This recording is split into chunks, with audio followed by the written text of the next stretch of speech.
अस्सलाम वालेकुम।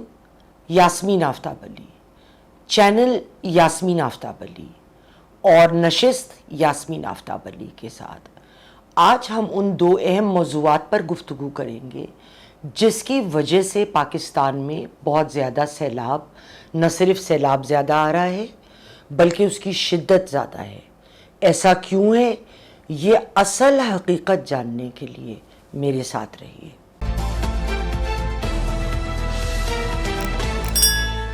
पिछली दफ़ा जब सैलाब आया तो बिलावल भुट्टो ज़रदारी ने पाकिस्तान का केस दुनिया के सामने बेइंतहा अच्छे तरीके से पेश किया था और इसमें हमें 11 अरब डॉलर की इमदाद का वादा भी किया गया।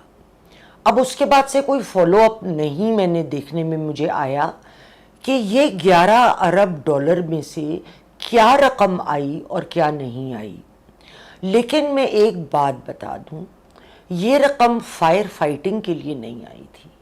ये रकम इसलिए दी गई थी कि हम वो इंफ्रास्ट्रक्चर बनाएं जिसकी वजह से आइंदा अगर इस किस्म का सैलाब हो तो उससे से ज़्यादा बचत हो सके, मगर हमने कोई ऐसा इंफ्रास्ट्रक्चर बनते या होते नहीं सुना। देखिए, बहुत अहम बात ये है कि दुनिया का हर मुल्क अपनी सरजमीन का एक हिस्सा फॉरेस्टेशन के लिए मुख्तस कर देता है। इसका कोई आइडियल परसेंटेज नहीं है, लेकिन दो मुल्कों की एग्जांपल मैं दूं कि यूएस ने 33% अपनी सरजमीन का हिस्सा जंगलात उस पे उगाए हैं और कनाडा ने 40%। ज़्यादा से ज़्यादा ममालिक आजकल जंगलात पर बहुत तवज्जो देते हैं। ये इस बात पर मुनहसर है कि आपका जोग्राफिया क्या है, आपकी इकोनॉमी कितनी सेहतमंद है, आपके यहाँ ज़मीन कैसी है, क्या वो बारानी है, क्या वो एरिड है, यानी जो बंजर आप जिसको बोल लें, या सेमाए एरिड कि अगर उस पे आप काश्त करें या दरख्त उगाएं तो उसके लिए ज़मीन को तैयार करने के लिए ख़ास तवज्जो देनी ज़रूर पड़ती है, मगर ये मुश्किल होता है मगर नामुमकिन नहीं है और लोग करते हैं। यूरोपियन ममालिक अपनी सरजमीन का स्टैंडर्ड 1/3 हिस्सा जंगलात के लिए मुख्तस करते हैं। अगर ज़मीन ज़रख़ेज़ है तो जंगलात बहुत तेज़ी से उगेंगे। पाकिस्तान में अक्सर जगहों पे जो हमारी ज़मीन है वो सेमाए एरिड है, वो बंजर नहीं है। लेकिन मेरे मियाँ ने जैसे एक बंजर ज़मीन ठेके पे ली थी मुज़फ़्फ़रगढ़ में बरसों पहले, उसको काश्त के काबिल बनाया और उसके बाद बेहतरीन फसल वहाँ पे हुई थी। मतलब अच्छी से अच्छी बारानी ज़मीन से बेहतर फसल थी। तो ये काम हो जाता है। आपको सही लोग जो इस फील्ड के हैं ये बहुत ज़रूरी है। अगर आप पॉलिटिकल अपॉइंटमेंट्स पे जाएंगे तो आपका काम नहीं होगा। ज़मीन, जंगलात सैलाब को रोकने के लिए किस तरह सहल किरदार अदा करते हैं, चलिए इसको भी देखते हैं ना। This is important. जंगलात सैलाब को मुकम्मल तौर पे तो नहीं रोक सकते, मगर इसकी फ्रीक्वेंसी, कितनी दफ़ा सैलाब आएगा या उसकी शिद्दत। जब दरख्त उगते हैं तो वो सॉइल को पकड़ लेते हैं, तो सॉइल इरोजन नहीं होती। अगर दरख्त नहीं होंगे और सैलाब आएगा तो आपकी ज़मीन उखड़ने लगती है, उस पर कुछ भी होगा वो उखड़ जाएगा, इरोजन होगी सॉइल की। वो इसीलिए आपने देखा है कि सैलाब जब हमारे यहाँ आता है तो पानी बिल्कुल सुर्ख या मिट्टी के रंग का होता है। उसकी वजह ये है कि वो तमाम रेत, वो तमाम सॉइल जो है वो अपने साथ लेकर आ रहा होता है।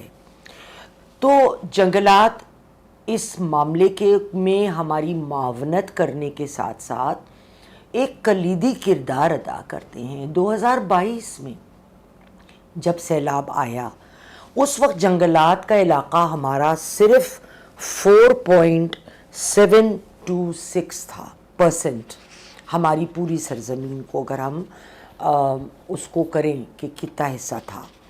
لیکن 2022 سے اب تک پاکستان اپنے اس چھوٹی سی جنگل کی جگہ کو بھی بہت کھو چکا ہے. اور یہ کیوں کھویا ہے، اس کے پیچھے کیا عناصر ہیں، اب ہم اس طرف آئیں گے. اس میں ٹمبر مافیا اور اربنائزیشن کا سب سے کلیدی کردار ہے. جیو کی ایک رپورٹ کے مطابق، جس کی شبیہ میرے ایڈیٹر آپ کو اس وقت سکرین پہ دکھا رہے ہیں، 2022 اور اب کے دوران 20% جنگلات کو کاٹ کر اس پر سوسائٹیاں بنا لی گئیں. ایک بات میں آپ کو بتاتی چلوں، یہ میں نے ذاتی طور پہ دیکھا ہے اور میں شیئر کرنا اس وقت اس کو ضروری سمجھتی ہوں. میں 5ویں جماعت میں تھی جب میرے والد کراچی سے واہ کینٹ شفٹ ہو گئے. پنڈی سے واہ کا فرق 40 میل ہے. جب میں 1971-72 میں ادھر گئی، اس وقت جب آپ پنڈی سے نکلتے تھے تو جنگلات ہی جنگلات تھے ٹیکسلا تک. پہاڑیاں ہی پہاڑیاں تھیں اور وہ ڈھکے ہوئے تھے درختوں سے. کیا خوبصورت نظارہ ہوتا تھا. ابھی جب میرا جانے کا اتفاق ہوا تو میرے آنکھوں میں آنسو آ گئے تھے. وہاں ہم نے پہاڑیاں کاٹ کر راستے بنائے ہیں، پہاڑیاں تک کاٹ ڈالی. مجھے ایک درخت کہیں نظر نہیں آیا اس پورے راستے میں. اس پورے راستے میں آبادی ہی آبادی تھی. پنڈی کب ختم ہوا، کدھر یہ ایک جنگلی سی آبادی، ادھر سے ادھر تک گھر بنے ہوئے ہیں، ریسٹورنٹ بنے ہوئے ہیں، ہوٹلز بنے ہوئے ہیں وغیرہ. اور کب وہ ٹیکسلا کو جا ملی، اور ٹیکسلا تو ویسے ہی وہاں سے لگتا ہے. وہ ایک دم وہ ایک جگہ کو اڑا کے رکھ دیا گیا ہے، کوئی پلاننگ نہیں. جو تھا اس کو بھی تباہ کیا ہے. ایک اور رپورٹ کے مطابق پاکستان دنیا کے ان ملکوں میں آخری نمبر پر ہے جن کے پاس سب سے کم درخت ہیں. The last country in the list of the world. عقل دنگ رہ جاتی ہے. زیادہ تر ممالک جو ہیں وہ جنگلات پر توجہ دیتے ہیں، لیکن شہروں کے پھیلنے کے ساتھ ساتھ، راستے بنانے کے ساتھ ساتھ، جیسے میں نے آپ کو پنڈی اور واہ کے درمیان کی بھی مثال دی کہ پہاڑوں تک کو ہم نے نہیں بخشا ہے. 2024 میں پاکستان وہ ملک تھا کہ اس کے دنیا میں 1 بلین سے بھی کم درخت ہیں، دنیا میں آخری نمبر پہ. کیا حکومت، کسی بھی حکومت نے اس معاملے کو لے کر توجہ کی ہے؟ کیا ہمارے آئین کے مطابق لوگوں کی جان اور مال کی حفاظت کرنا ہماری حکومتوں کا فرض نہیں ہے؟ تو لوگوں کی جانیں بھی ضائع ہو رہی ہیں، ان کے گھر تباہ ہو گئے ہیں. اکانومی، سوات کی اکانومی کو آپ دیکھیں، 2022 کے فلڈز میں ان کی ہوٹل انڈسٹری، ان کی اکانومی سب کچھ تباہ ہو گئی، جس کو ہم دوبارہ بنا ہی نہیں سکے دوبارہ. اور سوات وہ جگہ تھی جس کو پاکستان کا سوئٹزرلینڈ کہا جاتا تھا. میری اس پروگرام کے ذریعے حکومتی اراکین سے التماس ہے کہ اس وقت ہماری بقا پہ آ گئی ہے تو پلیز اس کی کوئی لائحہ عمل، لیکن ضروری یہ ہے اس کی سکسیس کے لیے کسی بھی پلاننگ کی کہ جو ٹیکنیکل لوگ ہیں، جو کنسرن لوگ ہیں، ان کو شامل کیا جائے. آپ لوگ سیاسی لوگ بیٹھ کے نہ فیصلے مت لیں. انشاءاللہ اگلی نشست میں پھر ملیں گے. خدا حافظ.